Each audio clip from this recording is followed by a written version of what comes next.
로또 분양이라고 얘기하는데 사실 지금 로또 당첨돼도 사실 이만큼 못 벌어요. 네. 세금 떼고 다 떼고 나면은 오히려 로또보다 더 나은 게 지금의 신규주택 청약시장이다라고 할 정도로 정말 뜨겁게 달아오르고 있는데 최근 들어서 이제 과천 같은 경우가 디얼트 퍼스티지 같은 경우에는 10만 명이 청약을 했고요. 동탄 같은 경우에는 11만 명이 청약을 했습니다. 이거는 어마어마한 숫자예요, 사실은. 올 상반기 수도권 민간 분양에서 1순위 청약자가 전체가 한 66만 명이 이 청약 시장에 뛰어들었는데 그 중에서 약 78%, 거의 50만 명이 넘는 51만 명이 이 분양가 상한제 프로젝트에 청약을 했습니다. 결국 이 분양가 상한제가 흔히 말하는 로또 분양을 만들어내게 된 큰 원인이 되는데 부동산은 딱 세 가지만 기억하세요. 구독자 여러분 안녕하세요. 금주머니TV입니다. 요즘 부동산 분양을 알리는 뉴스들 많이 접하실 겁니다. 입주자 모집 공고를 대표적으로 보시면 굉장히 깨알같이 많은 내용들이 적혀 있죠. 오늘 방송에서는 부동산 분양 대행 컨설팅 전문 기업인 상림 DM텍의 장재용 이사님 모시고 부동산 분양의 모든 것에 대해서 알아보도록 하겠습니다. 안녕하세요, 이사님. 네, 안녕하십니까.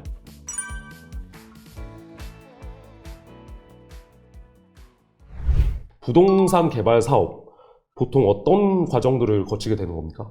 네, 사실 이 부동산 개발 그러면은 일반인들한테는 생소할 수가 있는데요. 정말 많은 복잡한 단계를 거치게 되는데 아주 간략하게 설명을 드리자면요. 일단은 먼저 시장 조사를 하게 됩니다. 여기에 어떤 상품을 공급을 할지, 그 다음에 시장 상황은 어떤지, 사람들은 많이 오는 곳인지, 그다음에 주변에 인프라는 잘 갖춰져 있는 곳인지 이런 것들을 면밀하게 검토를 한 다음에 여기가 사업성이 있다라고 판단이 되면은 이제 땅을 사야 되겠죠. 네.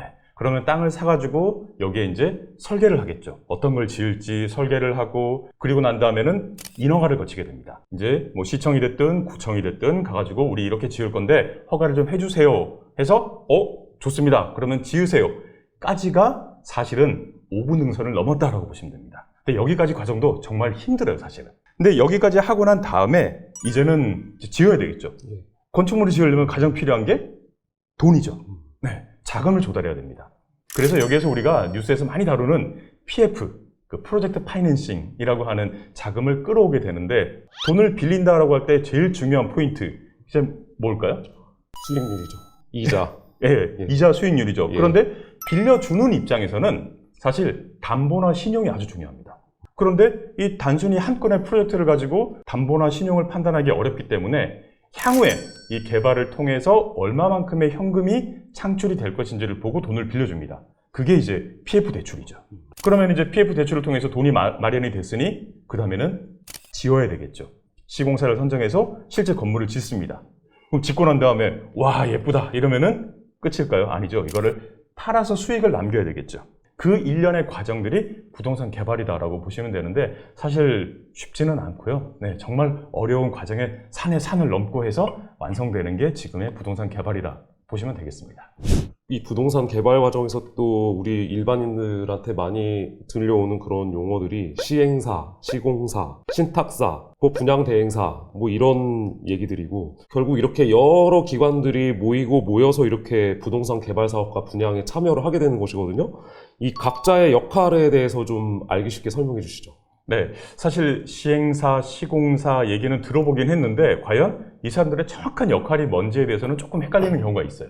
왜냐하면은 시행, 시공이 같은 경우도 있고 다른 경우도 있어요. 그러면은 일반적인 경우를 말씀을 드리면은 시행사 그러면은 주인이에요. 이 사업의 주체.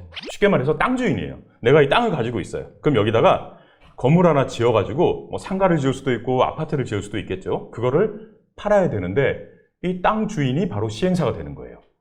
그런데 내가 직접 벽돌나루 지을 수 없잖아요. 네. 그러면 이걸 지어주는 회사가 바로 시공사입니다. 시공. 그리고 이거를 마지막에 판매하는 회사가 분양 대행사가 되는데 여기에 중간에 이제 신탁사라는 게 요즘에는 꽤 많이 들어와요. 신탁 그러면은 뭘 맡기는 거잖아요. 그렇죠? 맡긴다? 뭘 맡길까요? 바로 땅을 맡기는 거예요. 이 땅을 땅 주인이 신탁사한테 맡기고 내가 직접 개발하려니까 너무 복잡해요. 앞서 제가 인허가 단계가 많다 그랬잖아요. 너무 복잡하니까 이거를 전문적으로 담당해줄 신탁사한테 맡기는 거예요. 그래서 신탁사가 개발을 다 하고 난 다음에 그 이익을 땅 주인한테 돌려주는 형태. 그게 이제 신탁인데 여기에 조금 복잡한 경우도 있긴 합니다. 사실 신탁사가 자금까지 다 끌어와서 아까 말씀하셨던 뭐 금융기관들, 네, 금융기관까지 다 포섭해가지고 사업을 완전히 다 이끌어 나가는 형태가 흔히 말하는 개발신탁, 개탁이다라고 많이 표현을 하고요. 그게 아니고 돈은 땅 주인이 내가 다 될 테니 당신은 인허가하고 행정적인 업무만 해 라고 하는 거는 이제 관리형 신탁이라고 해가지고 여러 가지 형태가 있긴 한데 보통 이렇게 많이 구분이 되게 됐고요. 그래서 땅 주인, 그다음에 집 짓는 사람, 판매하는 사람, 그다음에 이걸 관리하는 사람, 이렇게 보시면은 조금 쉽게 이해하실 수가 있을 겁니다. 그럼 이제부터 일반인들에게 좀 생소할 수 있는 부분들을 하나씩 좀 살펴보겠습니다. 요즘 분양 공고가 뜰 때마다 가장 큰 관심사는 분양가입니다. 전반적으로 부동산 시세가 오르는 상황이기 때문에 입지 여건이 좋은 신축 아파트의 분양가도 계속 오르는 상황인데요. 분양가에 어떤 요인들이 반영이 되고 어떤 과정을 거치게 되는 건지 알기 쉽게 설명 좀 부탁드리겠습니다. 네. 사실 이게 분양가 산정을 알기 쉽게 설명한다는 게 정말 어려운 일인데요. 네. 규정에는 주택법에는 아주 간단하게 나와 있습니다. 딱 그대로 말씀을 드리면은 택지비, 즉 땅값, 택지비와 건축비로 산정한다라고 되어 있어요. 그럼 너무 쉽잖아요, 사실은. 네. 그렇죠. 그러면은 이게 단가? 아니에요. 여기에 가산비라는 게 또 붙습니다. 택지비에 가산비가 붙고요. 또 건축비에 또 가산비가 붙어요. 그러면은 얼마나 가산비가 붙냐? 그거는 또 어떤 자재를 쓰느냐에 따라 또 달라지겠죠. 땅값은 고정이 돼 있을 거고요. 그러면은 이제 이 건축비가 그러면은 가장 중요한 포인트가 될 텐데 이 건축비를 표준 건축비라 해가지고 기본형 건축비라고 해서 국가에서 고시를 합니다. 매년 3월 1일하고 9월 15일. 딱 1년에 2차례 고시를 하게 되는데 지금 현재 이제 고시 금액을 살펴보게 되면은 제곱미터당 약 231만 원. 그러니까 쉽게 말씀드려서 평당 약 765만 원이 건축비입니다. 그러면은 여기에서 추가적으로 여러 가지가 또 붙겠죠. 그럼 붙으면은 이 건축비가 산정이 되고 거기에 땅값이 산정이 되고 거기에 또 분양에 필요한 마케팅이라든지 여러 가지가 또 다 요소가 포함이 되겠죠. 그렇게 해서 분양가가 산정이 되는데 사실 이 분양가 산정은 아무도 모릅니다. 네, 아무도 모릅니다. 왜냐하면은 사업 주체는 더 많이 받고 싶고요. 그 다음에 뭐 판매하는 입장이나 소비자 입장에서는 다만 10원이라도 싸면 좋겠고요. 그러니까 그 둘 사이에 결국에는 시장에서 가격을 형성하는 게 가장 좋은 건데 지금은 어때요? 분양가 상한제 얘기 많이 들어보셨잖아요. 예, 분양가 상한제는 말 그대로 진짜 상한선을 그어버렸습니다.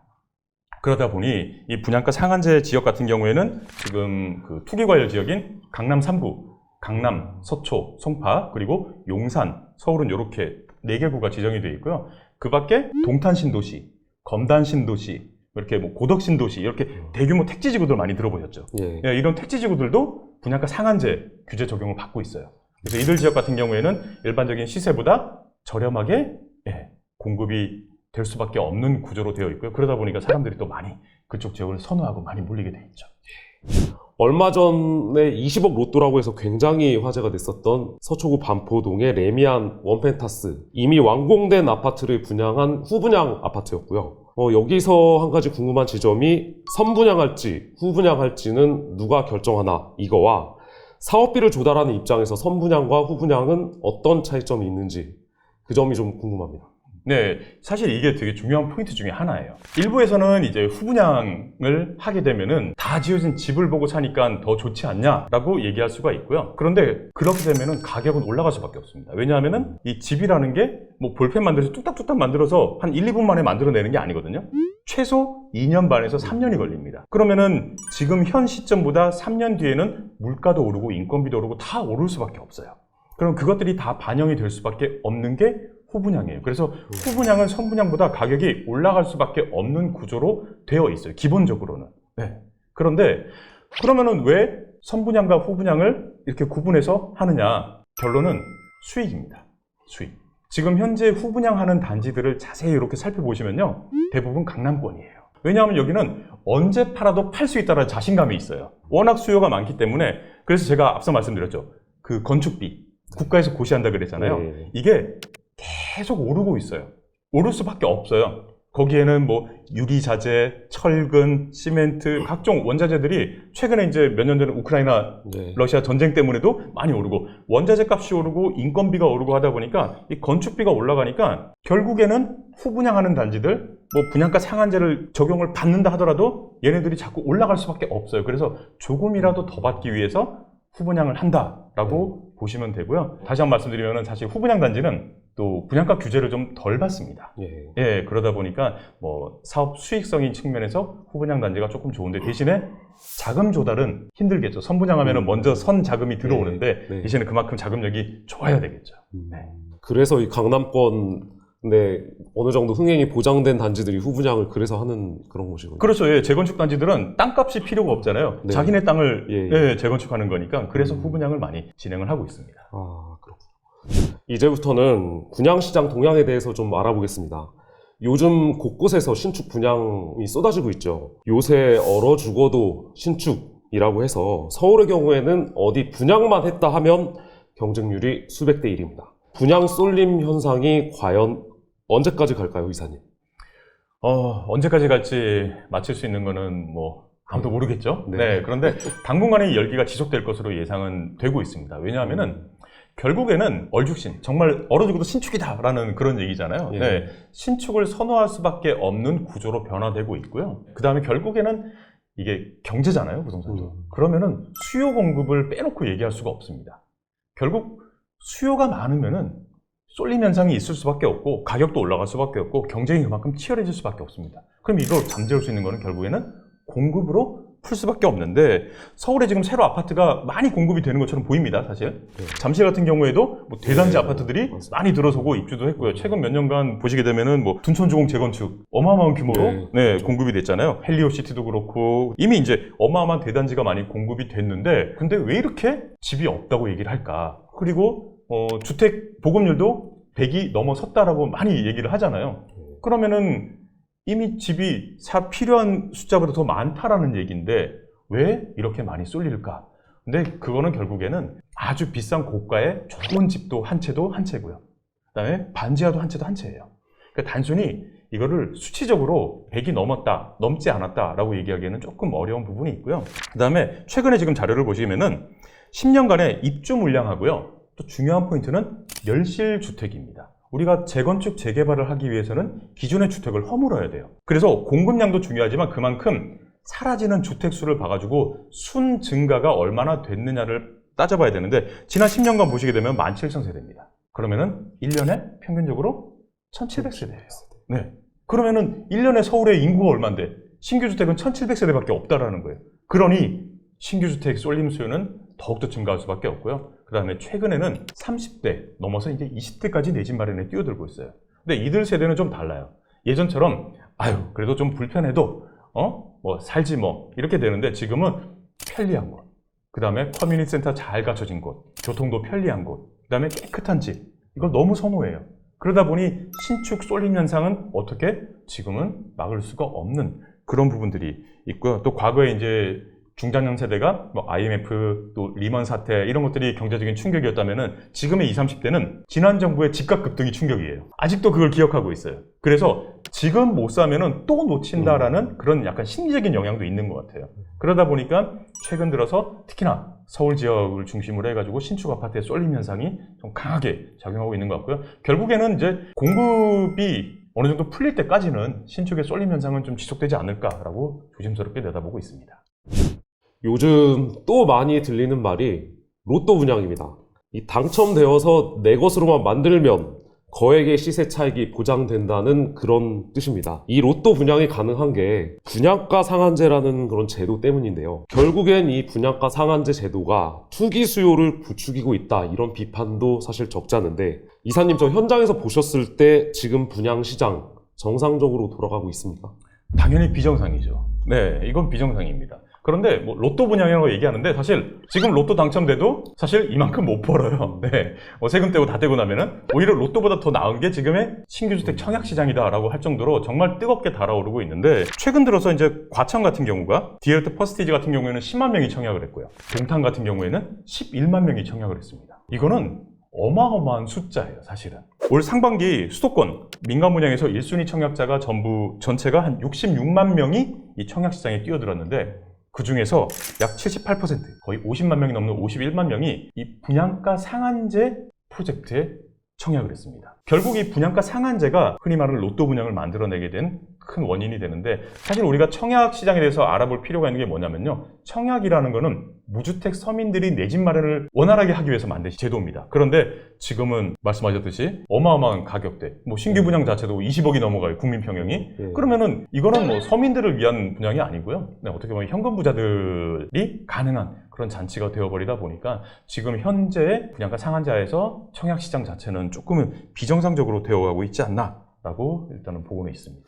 그리고 또 하나 살펴봐야 될 지점이요. 서울 수도권 분양 시장하고 지방 분양 시장 상황은 확실히 좀 차이가 있는 것 같습니다. 서울 수도권이야 뭐 많은 분들이 아시다시피 지금 굉장히 과열 상태인데, 지방은 그렇지 않으면서도 또 얼마 전에 전북 전주시에 오피스텔 분양을 하는데 3만 명이 넘게 또 몰리기도 하고요. 이사님, 저 지금 지방 분양 시장 현황이 좀 어때요? 지방시장 많이 좋지 않습니다. 지금 현재 지방 같은 경우에는 그동안 공급됐던 물량들이 워낙 많기 때문에 이것들이 어느 정도 소화될 때까지 조금 시간이 걸리지 않나라고 판단하고 있고요. 근데 말씀하셨던 전주 같은 경우는 조금 특이한 케이스예요. 지방시장인데 제가 오피스텔이 지금 현재 그렇게 뜨겁지 않다고 했는데 오피스텔인데 잘 됐어요. 결국 이게 뭐냐면요, 정확하게 따져볼 필요가 있어요. 부동산은 딱 세 가지만 기억하세요. 입지 상품 가격입니다. 좋은 입지에 좋은 상품의 적절한 가격이면은 누구나가 다 찾을 수밖에 없어요. 바로 그 상품이 이 전주였습니다. 이 전주 같은 경우가 이 오피스텔이 에코시티라고 하는 택지지구에 센트럴파크, 이제 중심에 공원이 있고요. 그다음에 그 아래쪽에 중심 상업지구가 있어요. 그 사이에 딱 위치해 있어요. 그러면 어때요? 상가 이용하기도 편하고 공원 산책하기도 좋아요. 그러면 살기가 되게 좋겠죠. 근데 거기다가 오피스텔인데 주거용이에요, 여기는. 흔히 말하는 이제 판상형, 포베이. 그러니까 앞쪽으로 전면으로 거실하고 방이 다 나와 있는 일반적인 아파트 구조하고 거의 똑같습니다. 그러다 보니까 평면 구조도 너무 잘 나왔고요. 입지도 괜찮고요. 거기다가 가격도 신축임에도 불구하고 주변 시세하고 별로 차이가 안 나요. 비싸게 안 받은 거죠, 어떻게 보면은. 그러다 보니까 사람들이 당연히 몰릴 수밖에 없었던 거죠. 그래서 이거 하나만 보고 야, 지방시장이 살아나는 거 아니야? 라고 판단하시면은 조금 너무 섣부른 판단이고요. 이 상품 같은 경우에 그러니까 되는 상품들은 되는 이유가 있어요. 그것들을 꼼꼼하게 잘 따져보신 다음에 내가 정말 필요한 상품인지 아닌지를 선택하고 들어가시는 게 좋습니다. 우리 이사님 전문가시니까 잘 아실 것 같아요. 우리가 분양사기나 허위 과장 광고를 골라내고 피할 수 있는 방법, 어떤 것들이 있을까요? 네, 사실 가장 첫 번째는 지나친 고수익을 보장해주는 상품은 일단 한번 걸러서 보시는 게 좋습니다. 이게 투자형 상품 같은 경우에 여기 투자하게 되면은 뭐 얼마의 수익률 보장해드립니다. 사실 수익률을 보장한다는 상품은 그 어디에도 없습니다. 정기예금 말고는요. 그래서 지나치게 이렇게까지 보장을 해줘? 라고 하는 상품은 한 번쯤은 좀 걸러서 보시는 게 좋고요. 그 다음에 기본적으로 이제 일군 건설업체들, 우리가 이름만 들어서 알 수 있는 그런 시공사에서 시공하는 부분들은 거의 대부분 등록되어 있는 분양대행사를 통해서 분양을 하기 때문에 일단은 기본적으로 안전하다라고 보시면 되는데, 일부 이제 상품 같은 경우에는 시행사에서 직접 판매하는 상품들도 있어요. 시행사에서 직접 판매한다고 해서 다 위험한 건 아닙니다. 그런데 시행사에서 직접 판매하다 보니까 일부 영업사원들이 검증되지 않은 내용을 이제 브리핑을 통해서 손님들을 좀 이렇게 현혹하는 경우가 있어요. 이제 이런 것들이 여기에 지하철역이 곧 들어옵니다 라든지 여기에 뭐 큰 쇼핑몰이 들어옵니다, 아니면 여기 상가에 어떤 뭐 커피숍이 입점하기로 예정이 되어 있습니다, 이런 것들은 사실 뭐 나중에 확인해봐야 알겠지만 그런 부분들이 조금 약속이 지켜지지 않는 경우들이 있거든요. 그래서 무턱대고 이제 그 영업사원들의 말만 듣기보다는 일단 내가 직접 가서 현장을 확인해보고 주변에 공인중개사라든지 이제 믿을 만한 전문가들의 의견을 좀 충분히 들어본 다음에 선택하는 게 좋고요. 기본적으로 이제 아파트 같은 경우에는 그런 부분에서 조금은 자유롭습니다. 조금은 상대적으로 안전합니다, 아파트 같은 경우에는. 그런데 아파트에서도 저희가 이제 조금 조심해 좀 봐야 될 부분 중에 하나가 지역주택조합 같은 경우에는 조합원으로 들어갈 경우에 아주 저렴하게 내 집 마련할 수 있다는 큰 장점이 있습니다. 반면에 이제 이 조합원들이 다 모이지 못했을 경우에, 결성이 안 됐을 경우에는, 사업이 좀 장기적으로 갈 경우에는 내가 조금 더 부담해야 되는 돈이 늘어날 수도 있는 부분이고요. 그래서 그런 부분들은 충분하게 주변에 가서 이야기를 들어보신 다음에 시장을 충분히 살펴본 다음에, 그래서 부동산은 집이든 상가든 뭐 투자형 상품이든 주거형 상품이든 간에 현장을 꼭 가보셔라. 그리고 현장에 있는 사람들의 이야기를 들어보고 판단하시면은 그래도 이런 리스크를 조금 줄이지 않을 수 있을까라고 생각하고 있습니다. 네, 지금까지 장재용 상림 DM텍 이사님과 이야기 나눠봤습니다. 제가 오늘 감기 때문에 진행이 원활치 않았는데 오늘 방송이 복잡 다양한 분양 시장을 이해하는 데 많은 도움이 됐으면 좋겠습니다. 금주머니 TV는 앞으로도 구독자 여러분들이 관심이 많을 아파트와 분양 현장을 찾아서 청약과 투자 판단에 도움이 되는 콘텐츠로 지속적으로 찾아뵙겠습니다. 오늘 도움 말씀 주신 장재용 이사님 감사합니다. 수고 많으셨습니다. 네, 고맙습니다.